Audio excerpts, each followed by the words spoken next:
जय सिया राम। मैं आचार्य राजेश श्री राम जन्मभूमि अयोध्या से। प्रिय दर्शकों, उच्च पद प्रतिष्ठा, जीवन में उच्च सफलता, उच्च सरकारी नौकरी, प्रशासनिक सेवा, उत्तम स्वास्थ्य, आत्मविश्वास आदि के कारक ग्रह सूर्य नारायण 14 अप्रैल की प्रातः 3:25 पर अपनी वर्तमान राशि मीन राशि को छोड़ करके अपनी उच्च राशि मेष राशि पर गोचर करेंगे, जहां पर वो 14 मई 2025 तक विराजमान रहेंगे। साल भर बाद अपनी उच्च राशि पर आ रहे हैं। पूरे 30 दिन यहां पर रहते हैं। इन 30 दिनों में सूर्य उच्च का परिणाम देंगे। उच्च का सूर्य जीवन में तमाम प्रकार की सफलताएं प्राप्त करता है। यदि आपकी कुंडली में भी सूर्य उच्च का है तो बहुत उत्तम स्वास्थ्य के साथ साथ जीवन में उच्च सफलता भी देता है, मान सम्मान दिलाता है। लेकिन यही सूर्य यदि जन्म कुंडली में नीच का हो जाए तो वो 1000 राजयोग भंग कर देता है और जीवन भर अपमान का, असफलता का दंश झेलना पड़ता है। धनु राशि के जातकों के सूर्य के इस उच्च राशि के गोचर पर क्या परिणाम, पर क्या प्रभाव आ रहा है, आइए जानते हैं और समझते हैं। वीडियो आपके चंद्र राशि पर आधारित है। यदि आपको अपनी चंद्र राशि नहीं पता है तो अपने प्रचलित नाम के आधार पर इस वीडियो को देखकर लाभ उठा सकते हैं। धनु राशि के जातकों के लिए सूर्य का गोचर आपके पंचम स्थान पर उच्च होने जा रहे हैं। पंचम स्थान पर यह गोचर होगा और बहुत ही शानदार परिणाम लेकर के आएगा। मान सम्मान की जबरदस्त बढ़ोतरी होती हुई यहाँ पर दिख रही है। पिता का सुख सहयोग प्राप्त होगा क्योंकि सूर्य आपके 9वें स्थान के स्वामी हैं और पंचम स्थान पर गोचर करेंगे। त्रिकोण के स्वामी त्रिकोण में गोचर करेंगे, ये एक राजयोग है। और सूर्य ही त्रिकोण के स्वामी है, भाग्य के स्वामी हैं, आपके धर्म के स्वामी हैं, भाग्य की उन्नति कराने वाले हैं, धर्म की उन्नति कराने वाले हैं, धार्मिक यात्राएं करा सकते हैं आपके यहाँ पर। और साथ ही साथ पिता का साथ और सहयोग भी आपको जबरदस्त तरीके से प्राप्त होता हुआ दिख रहा है।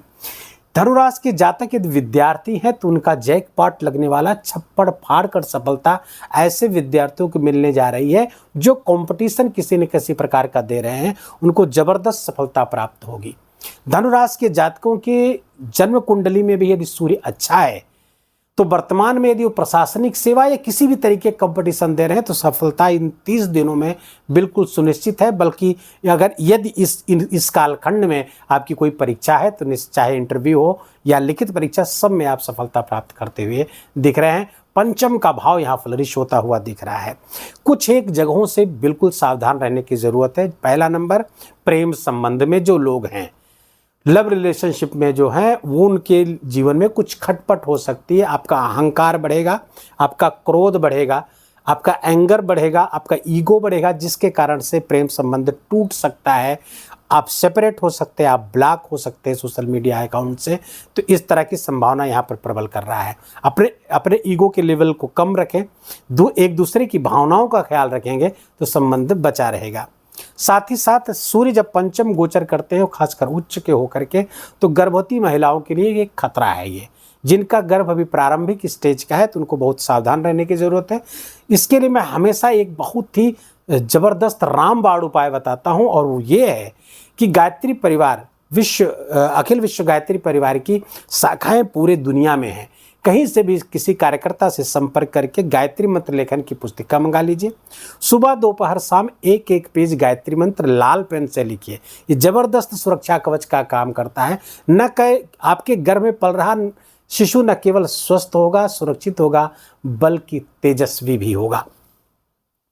सूर्य का त्रिकोण के स्वामी होकर के जब आपके पंचम गोचर करेंगे तो इनकी दृष्टि 7वीं सीधे लाभ स्थान पर पड़ेगी। यद्यपि सूर्य की ये नीच दृष्टि मानी जाती है, लेकिन ध्यान रहे सूर्य की ये नीच दृष्टि तुला राशि पर पड़ रही है। तुला राशि के स्वामी कहाँ हैं? इस समय तात्कालिक मैत्री में 4th स्थान पर गोचर कर रहे हैं। सूर्य के तात्कालिक मित्र हो गए हैं। फलतः सूर्य की दृष्टि आपके इनकम को बढ़ाने वाली होगी, पद का लाभ कराएगी, पदोन्नति कराने वाली होगी। नौकरी में है तो वहाँ पर प्रमोशन प्राप्त हो सकता है। कोई बड़ी मनोकामना भी इन 30 दिनों में पूरी होने वाली है। इच्छाओं की पूर्ति भी कराते हुए सूर्य भगवान यहाँ पर आपको दिख रहे हैं।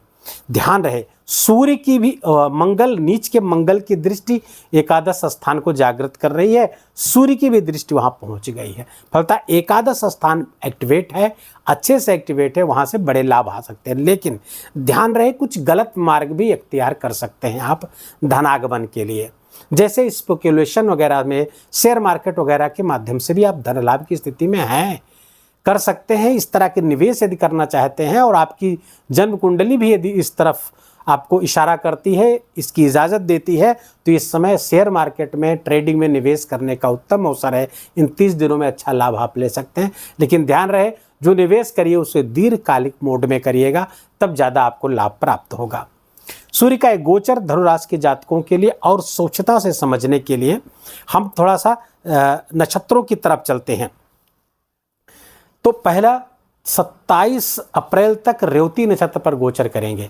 रेवती नक्षत्र के स्वामी हैं बुध, बुध गोचर कर रहे हैं इस समय, नीच के होकर चतुर्थ स्थान पर गोचर कर रहे हैं।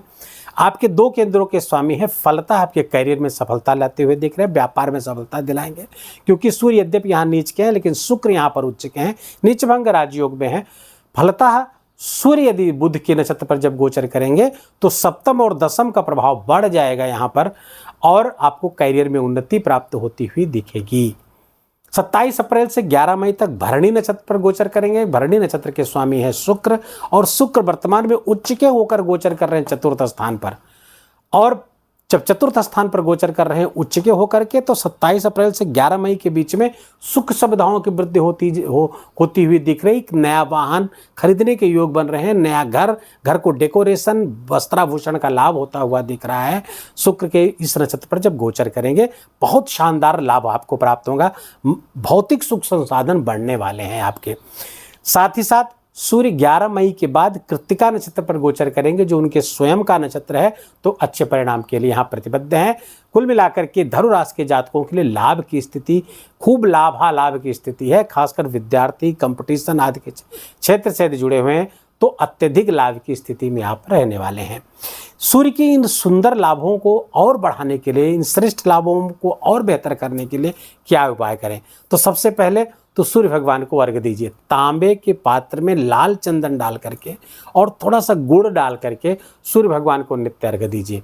उगते हुए सूर्य का दर्शन करिए, मन ही मन गायत्री मंत्र का जप करिए, आदित्य हृदय स्तोत्र का पाठ कर सकें तो सर्वोत्तम। बस इतना सा उपाय करने की आवश्यकता है। सूर्य नारायण आपका मंगल करेंगे। वीडियो को यहीं विराम देंगे। वीडियो अच्छा लगा हो, आपके काम का लगा हो, मेरा बोलना आपका सुनना दोनों सार्थक हुआ हो, तो कृपा करके इस वीडियो को लाइक करिएगा, अपनों के साथ इसको शेयर करिएगा, उनको भी इसका लाभ दीजिए। कमेंट में जाकर जय सिया राम लिखना बिल्कुल भी मत भूलिएगा। मेरा विशेष निवेदन, विशेष आग्रह आपसे हाथ जोड़ करके। चैनल पर नए तो इसको सब्सक्राइब कर लीजिए, बेल आइकन की घंटी दबा लीजिए और अपना बहुत बहुत ख्याल रखिए। चलते फिरते उठते बैठते भगवान नाम का स्मरण करते रहें, आपका हमेशा मंगल ही होगा। जय जय सिया राम।